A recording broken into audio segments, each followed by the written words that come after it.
is Dr. Daniel Fox. I'm a licensed psychologist and expert in the area of personality disorders.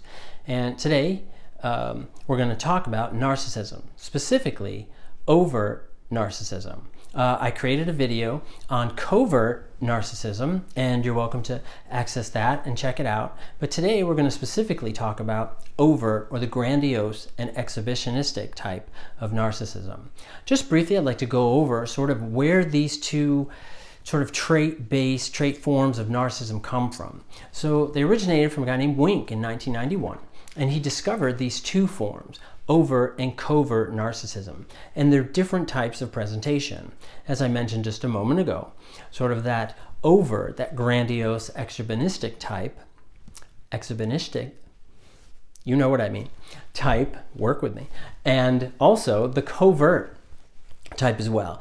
And your covert is not very common. This is typically your shy type, socially withdrawn, things like that. And in this video, as I mentioned, we're going to specifically address the overt, grandiose, exhibitionistic. I'm not going to be able to say that word, so I'm just going to say overt narcissism. I hope that's okay. All right, and we'll get started. We're going to talk about 4 content areas, okay, and how they relate to the presentation and the makeup of overt narcissism. So first, we're going to talk about is self-concept. Now, the self-concept for your overt narcissistic individual, or the person along that continuum, is grandiosity, a preoccupation with fantasies of outstanding success, entitlement, seeming very self-sufficient. These are folks who appear as like they can handle themselves and deal with all of their issues all on their own, and they don't need anyone else. Now, when we look at another area, what about interpersonally? What are these folks like interpersonally? Well, interpersonally, there's numerous shallow relationships. They're not very deep, not deep emotionally, anything like that, very surface-oriented types of relationships. They need for tribute from others, constant adulation, lack of empathy. It's an inability to genuinely participate in group activities. And they hate group activities because what happens is, so when they get in the group, they feel like that their presentation is watered down. And in these instances, sometimes what they'll do, they may get up and walk out so that they may make a scene. They may be disruptive so that they can be seen interpersonally or singly as unique within that interpersonal situation. Okay? And then also, the last interpersonally component is valuing children over spouse in family life. Now, this is because the child has their DNA, is that their child is unique and specific to them. It is a product of them. Even though the child's parent is also in there, it doesn't matter, because they're going to see their DNA as superior, their influence as superior and more important than their significant other, than their spouses, than their child's parent. The other area that we're going to talk about is socially. What are these folks like socially? Well, some can be very socially charming, believe it or not. Okay? Very successful in some cases. Now, most of your typical narcissists actually achieve very little vocationally, and that is because they're reluctant to risk. Right? For those of us who have engaged in vocations and careers and different experiences, is that we've all taken risks, whether it's school loans or time or whatever we've had to do in order to reach a particular level. So we've all risked, put ourselves out there, and that's in different ways. These folks don't do that because vocationally, if they don't achieve that level, that becomes what's called a narcissistic wound, which is a hurt to their core self, to how they see the world. It breaks or tarnishes their armor, and that's really difficult for them to manage because typically they don't have very, very good coping strategies, so they tend to have a lot of issues and problems vocationally. Okay? And when we go back to socially, we also have consistent hard work to seek admiration. They're going to put a lot of hard work in to be recognized, do different things, show up in a lot of different places, always. But it's the need to be recognized. Intense ambitions, a lot of ambitions, even though they may not engage in that behavior in all instances in order to reach it. A preoccupation with appearance, about how they look. Status symbols are going to be very, very important to them. Okay. Now let's talk about ethically. What are these folks like ethically? Well, ethically, it's an exaggerated modesty. All right. So they're always presenting as being an even keel as far as ethically what is right and what is wrong. However, it's kind of over the top. It's a little too much. Okay. It's an inconsistent moral code because they will adjust their morals based on how much recognition they get, how much reward they get, how much benefit they get, and certainly the more that it benefits them, the more likely they are to do it, even if that causes harm to you or someone else.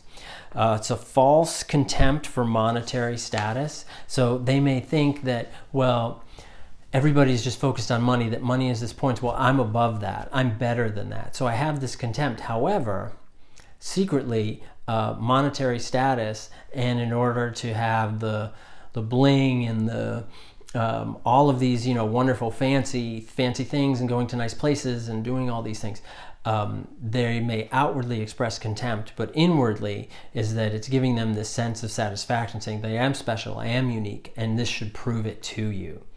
And so we've talked about our 4 areas. Why don't we just go over those briefly? Because I know that I gave you a lot. Okay, so when we talk about self-concept, we talked about their grandiosity, preoccupation with fantasies of outstanding success, entitlement. They seem very self-sufficient.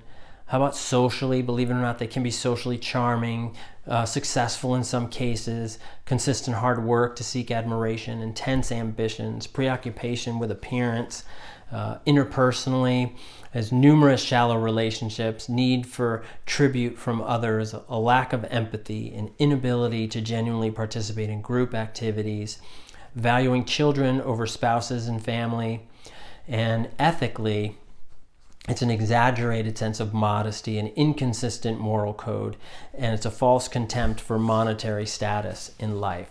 So, and this kind of paints that picture, I think, of what a lot of us think when we think of narcissism, that this is what the picture that tends to be painted in our mind, that this is the type of individual that we tend to think of. Well, why do they do that? Why are they like that? Well, let's talk about that now. Well, they need to get their needs met, in order to seem special, so they can achieve things like no other. So that helps them stand out, that helps them to shine. Also, others are intimidated, so they feel powerful. Sometimes they can be very dogmatic. They can be very over the top. So people are like, whoa, or people may be reluctant to challenge them. So that gives them the sense of superiority, the sense of power. Okay, as well. Additionally, statements that are abusive and hurtful, which is pretty common with this group. This is so that they can impact you. So if you're crying, or if you're hurt, or if you're afraid, or if you're reluctant, or any behavior that exhibits this tendency or as reaction to them, that gives them a sense of satisfaction. That sense of satisfaction tells them, I am impactful. I have impacted you. And that shows my power and my significance. Okay. Also, bullying at work is not uncommon, or at home relationships.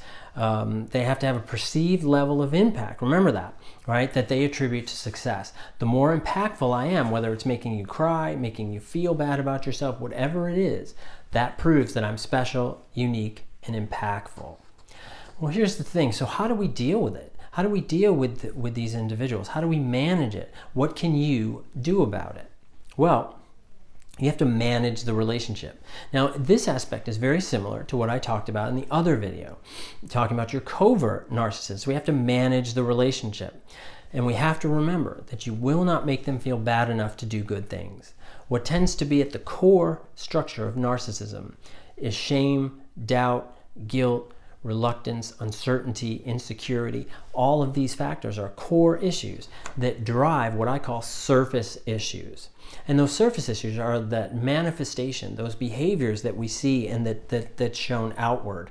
And that's what we see. So we have to get underneath that, but recognize that you will not hurt them enough where they'll be like, you know what? Dan said something that really hurt my feelings. I think I need to change my ways. I've never had that happen in over my 15 years of doing therapy and having different therapeutic experiences. Have I ever had that happen? Doesn't mean it won't, doesn't mean it can't, but it hasn't happened yet, and it doesn't really fit with how these folks work, and certainly how we've talked about that conceptualization of that overt narcissistic type. So let's talk about what else you can do. Be prepared for outward hurtful comments, right? But remember, just because he or she said it does not mean that it's true. Okay? You have to know who you are. Know really what your behaviors are, what your intent is. You have to be more secure inward, okay? And not expect so much outwardly from this individual. Okay? Also, maintain your own composure and self-control. Remember that these individuals feel very powerful when they've impacted you with the things that they say, the things that they do, the situations that they may get you in. So it's important that you know yourself and that you maintain the sense of composure and self-control. Because if you don't reward them, that may cause them to change their behavior somewhat in how they react to you. Doesn't mean that they're going to be less narcissistic, but it means that maybe they could adjust their behavior in how they deal with you. May not necessarily be positive in every instance, but they may adjust their behavior. You have to just maintain your composure and self-control. Now, another thing for you to do is you don't want to give them what they want, okay? Which is to see you hurt and suffer. And we've sort of talked about that, right? About maintaining your composure and your sense of self-control. Also, you want to recognize that narcissism is built out of fear and insecurity, and that they need help, but it's unlikely that they're going to go because you tell them to, or because you've made them feel so bad. It's a personal choice that they have to make for themselves about going forward, about seeking help, about doing things differently. It is very, very scary for them, the idea of therapy. They don't like therapists very much. And I've certainly heard that from a lot of my clients about certainly the profession, certainly about me, and other aspects, especially because of my area of expertise in personality disorders. And I recognize that that's par for the course. And when I work with these folks, I realize that I have to speak their language. Narcissism is its own language, and it's its own type of understanding. And if we can speak that language, they'll hear us. And if they hear us, they might be willing to change. But it's learning that language that really takes time, and recognizing that it's a safe place. I know when these folks are in therapy with me, and it is a safe place to explore changing, to doing things differently, that you can be seen for the good things that you do without having to be so impactful and hurtful and denigrating to others, that there is a way to do that. I really hope that you've enjoyed this video, and I hope that if you haven't checked out, that you will check out the covert narcissism video, as well as some of my other videos as well.